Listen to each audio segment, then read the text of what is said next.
Paladin the Path Begins by David M. Sidders. Chapter 3.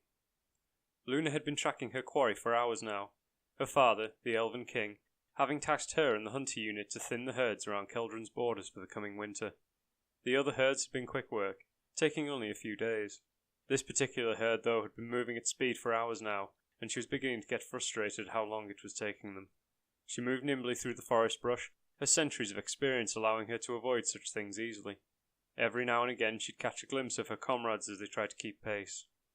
Luna heard the telltale sounds of the herd from up ahead. A moment later, and she came to a stop behind a thick fir tree, her heart pounding from the long period of exertion. Luna pulled up her cloak's hood to obscure her fair skin as she stalked forward carefully, instinctively notching an arrow on her bow in anticipation for the kill to come.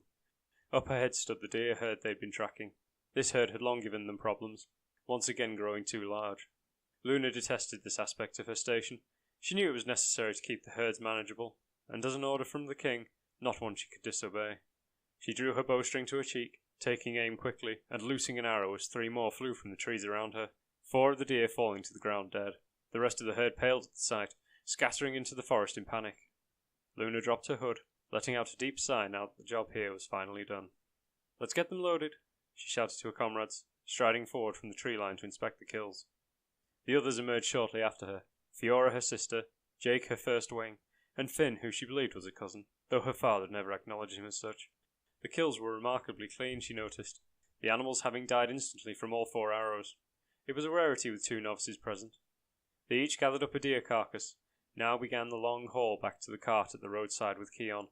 As followers of Yindar, they may not eat meat, well, not openly anyway, but the deer would fetch a good price in Fernhaven, and it would be a sign of disrespect to Telth if they wasted the carcasses. Jake and Finn led the way back as Fiora jogged alongside her excitedly. "Do you require an escort to the Seers later, sister?" Fiora asked, shaking her mousy brown hair from her face unsuccessfully. She liked her sister immensely. They had always been close, especially after their brother left them so many years ago. But Fiora was too much a palace girl, Luna knowing she only came along on the hunts to spend time with her. She knew her sister would rather be at home with her cats. Though if Luna was being honest, she herself was beginning to tire of the tasks of being a hunter. Perhaps, after all these years, she was ready to take on the responsibilities of a princess like her father had wanted. "No, but thank you. The Seer Glades are only half a day from here. And besides, I'm sure Jake would appreciate some more time with you," she replied, giving Fiora a wink as her sister's face went crimson. She knew Fiora was trying to attract him, having a feeling that the two were already joined together anyway. "Pah, I care nothing for him, Luna. Well, maybe a little bit," Fiora snorted, turning her nose up and catching her ear in the deer's blood.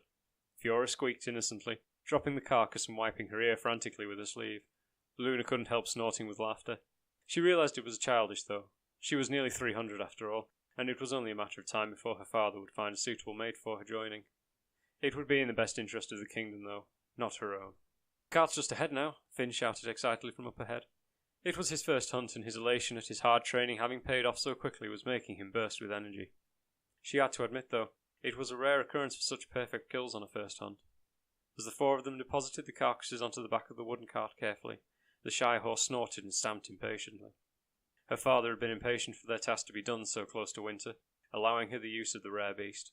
Oxen would have been normal for such a task, but they moved far slower. The horse would shave nearly a day off the journey home.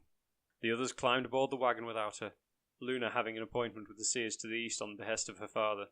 The Seers would allow her the use of the seeing pool that would hopefully benefit the Keldron elves in some great way. It was an important task, her father having been impressed with her the last time she'd visited Barrowhelm years ago.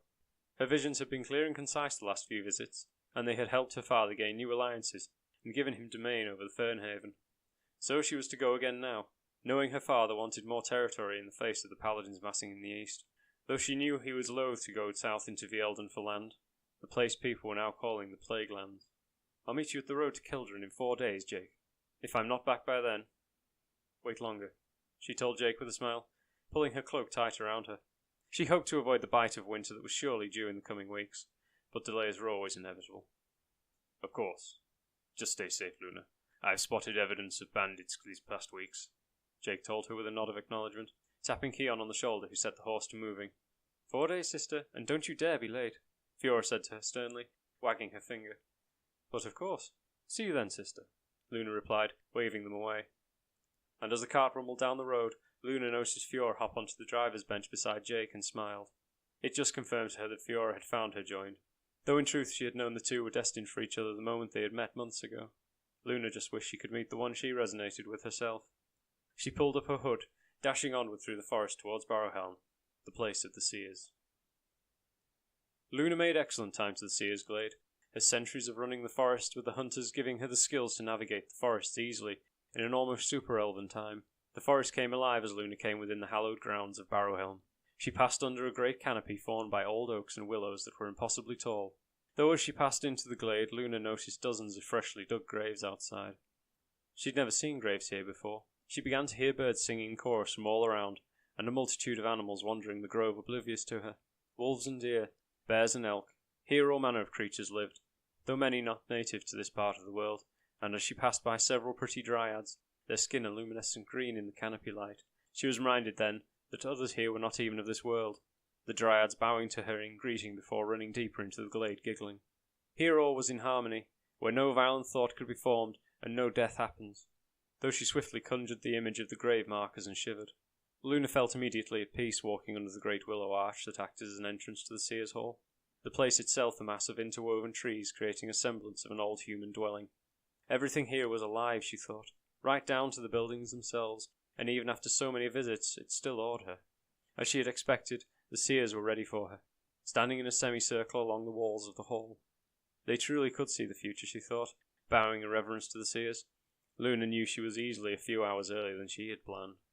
"Greetings, Lunathion and Keldron, Princess of the Realm," said Eldrin in a kindly manner.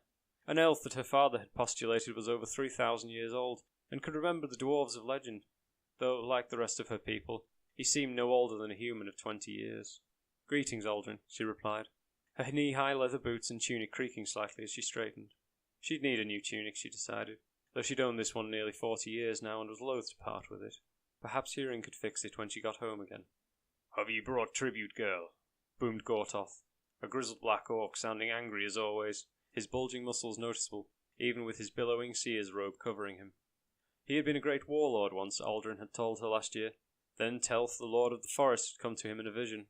Gortoth had cast aside his axes and armour in Yorn-on-Ton, travelling to Barrowhelm to live as a seer.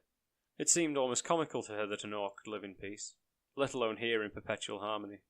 Luna took a golden brooch from her pouch at her waist, turning it over in her hand slowly. It was a thing of great beauty, forged in the golden age of her people hundreds of years ago. A beautiful emerald ran through the centre that radiated a green light, making everything a shimmering green. She tossed it to Aldrin, who snatched the brooch from the air effortlessly, examining the brooch. "This will be most useful, my dear. Your father is always over-generous to us," he said happily, running his fingers around the edges of the piece. "Follow me, please," he asked her a moment later, beckoning Luna to follow him. She could feel the eyes of the others on her as they walked from the Seers' Hall to the Pool of Seeing, though she noticed on the way out that of the other gathered Seers, she recognized none of them. "The plague reached even here, Luna, and if it were not for the 3 paladins passing through our glade, we would surely all be dead. This plague, Luna, it is not natural, and we are powerless against it, I fear," said Aldrin sadly, seemingly having read her mind. "It even claimed Huric. I had thought once that mountain man was too stubborn to die, yet none of us could save him, nor Rayna, Gyorf, or Jaina. They will all be missed so much," he told her, shaking his head sadly, and she thought she saw a tear roll down his cheek. Luna felt a great sadness fall over at the news as well. She had liked Huric a lot. He had always had a story to tell her, and had been the first to welcome her into Barrowhelm as a friend. She was broken from her thoughts as they came to a stop beside the seeing pool. It gleamed as always with a green sheen mirroring the trees above it, almost making the shallow waters invisible. As it had been the last time, its waters were perfectly still, even with the slight breeze that ran through the forest. She knew what to do after so many times entering its hallowed waters, and removed her clothes and boots. She had learned the first time that clothing interfered with the seeing, and after realizing that Aldrin had no desire to leer at her, she found entering naked gave her clearer visions every time. Luna waded out into the pool. The water was cool, but not unpleasantly cold, her waist-length hair floating upon the surface of the water.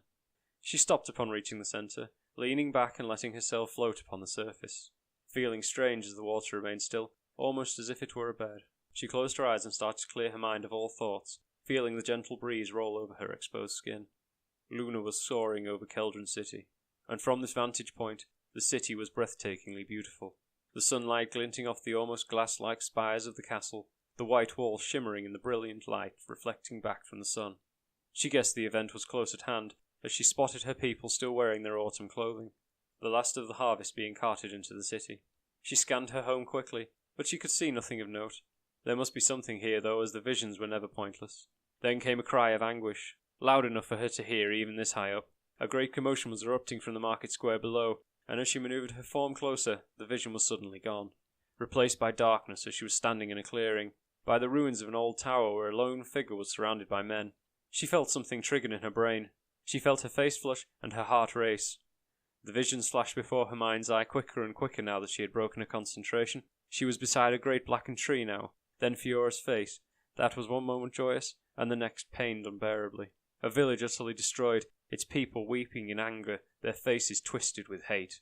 The blue dragon of her father's house, and a feeling of great betrayal. Then the visions crashed to a halt, and she came back to consciousness with a start. Luna lay in the water for what seemed an eternity as her brain processed the visions into something she could explain and understand. She eventually forced herself to stand once again, and as she waded back to the edge of the pool, she tried to reconcile herself with the second vision. The lone man against three others. She told herself that it didn't ultimately matter. The outnumbered human didn't stand a chance, and yet she felt something beautiful at seeing him. Perhaps he was her. No, fate would not be so cruel as to resonate and join her with a human. Her father would never accept it. She put the thought from her mind, for such things could drive an elf mad. There may be great pain ahead, Luna, though I am sure you have gleaned this, so I shall merely tell you to be mindful. You are my favourite elf, after all, Aldrin said with a smile, waving his hand and removing the water dripping off her body, casting it back into the pool once again. Are the visions ever wrong, Aldrin? I am afraid I lost my concentration, and the visions were hazy, she asked as she dressed, tying her hair into a ponytail. Never wrong, Luna, and rarely cohesive, even to someone as experienced as I. But they are future events, and the future is ever fluid. One different choice can change the whole future, making all that you saw null and void. Yet nearly always, those who try to change that which they see, make them happen, he told her, placing a hand on her shoulder and giving a wan smile. She understood what he meant, but that wasn't helpful to her, and they walked back to the hanging willow in a solemn silence. Luna had decided at the pool that she would use the last of the light to get a head start to the crossroads. Go with the blessing of Telth, Lunathion and Keldron. Think about what I have said. Some decisions can change the very fabric of the world itself, Aldrin said, though she was sure she had said nothing of her plans to leave so soon. May Yindar grant you good health, Aldrin, she replied, wondering if Aldrin had gleaned something that she hadn't. He always has, and farewell, Luna. Until the next time, perhaps, he said with a slight uncertainty. Are you sure there will be a next time? She asked unconcerned, securing her weapons tightly. Oh, there is a good chance. For what is certain in these times, he replied, adjusting his robe's belt unnecessarily and walking away. Luna turned away herself, leaving at a brisk pace. She had a little daylight left now and could cover some distance yet before twilight. Luna had covered a great distance by the time she made camp in a clearing by a great oak tree. As she searched through the low light for kindling, she heard raised voices. She quickly unfastened her bow and quickly strung it, making sure her short sword was loose in its sheath. Luna took a deep breath and notched an arrow, running towards the edge of the tree line and keeping low. Her hood pulled up, she pressed herself up against a tree at the edge of the forest, realizing it was blackened. She took a deep breath and thought about her next action. It almost felt like the future was pressing on her, forcing what she must do. A moment later, she broke from the trees, stalking towards the raised voices and sounds clashing steel emanating from the ruins of an old tower. It seemed the future was less fluid and more hardened steel, though, as she spotted a rough-looking man reaching for an arrow. Without a thought, she raised her bow and loosed an arrow.